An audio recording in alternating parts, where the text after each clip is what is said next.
রাব্বুল আলামিন কুরআনুল কারীমের মধ্যে বললেন, ইয়া আইয়ুহাল্লাযীনা আমানু লা তুলহিকুম আমওয়ালুকুম ওয়ালা আওলাদুকুম আন যিকরিল্লাহি ওয়া মান ইয়াফআল যালিকা ফাউলাইকা হুমুল খাসিরুন। আমার ভাইরা, আল্লাহ রাব্বুল আলামিন কুরআনুল কারীমে বলছেন, হে বান্দা বান্দি, হে মানুষ সকল, হে ঈমানদার গুণ, হে বিশ্বাসী গুণ, ইয়া আইয়ুহাল্লাযীনা আমানু। আল্লাহ রাব্বুল আলামিন ঈমানদারদেরকে ডাক দিয়ে বলতেছে, হে আমার ঈমানদার গুণেরা, তোমরা ভালো করে শোনো। তোমাদের অর্থ করি, টাকা পয়সা, ঐশ্বর্য, অর্থ সম্পত্তি, তোমাদের সন্তান সন্ততি যেন আল্লাহ রাব্বুল আলামিনের স্মরণ থেকে তোমাদের উদাসীন না করতে পারে। আর যারা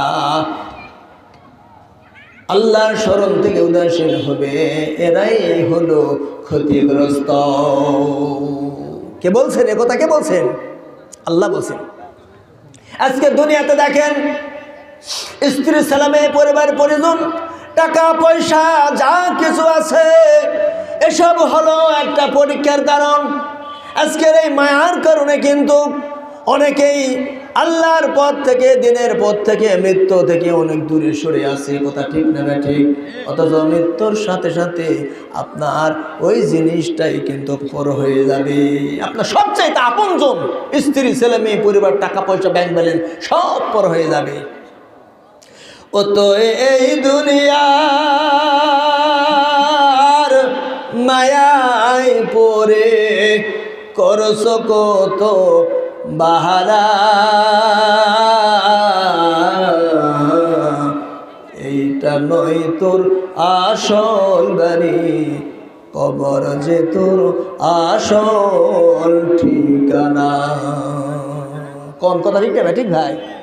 ওরে থাকবে না তোর বাহাদুরি, মন রে রবে না তোর জমিদারি। যখন আজিরাইল আসিবে, ভবের কামাই ভবে রাখে, যাইবি খালি হাতে। ঠিক না ব্যাঠি? ও তো এই দুনিয়ার মায়ায় পড়ে করছো কত বাহারা, এইটা নয় তোর আসল বাড়ি, কবর যে তোর আসল ঠিকানা। আমার ভাইরা, একটু ভালো করে বুঝতে হবে, এই দুনিয়ার মায়া মমতা ক্ষণিকের জন্য, কয়েক সেকেন্ডের জিন্দেগি পেয়ে আমরা অনেকে আখিরাতকে ভুলে গেছি। কথা ঠিক না ঠিক? একটু ভালো করে বুঝতে হবে। অথচ মৃত্যুর পর এই আমাদের শরীর খানার মাটির মধ্যে শুয়ে রাখবে। কথা ঠিক না ব্যাটি? একদিন মাটির ভিতরে হবে ঘর, রে মন আমার কেন বান্ধ দালান ঘর। দেহ তোমার চর্ম চর গলে পচে যাবে,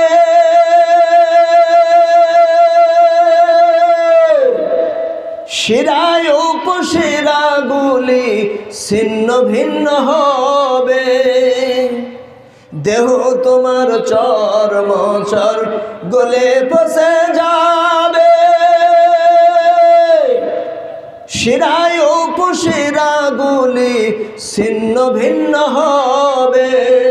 মন্ড মেরুদণ্ড সবই হবে খণ্ড খণ্ড, পরে রবে কবরের ভিতর।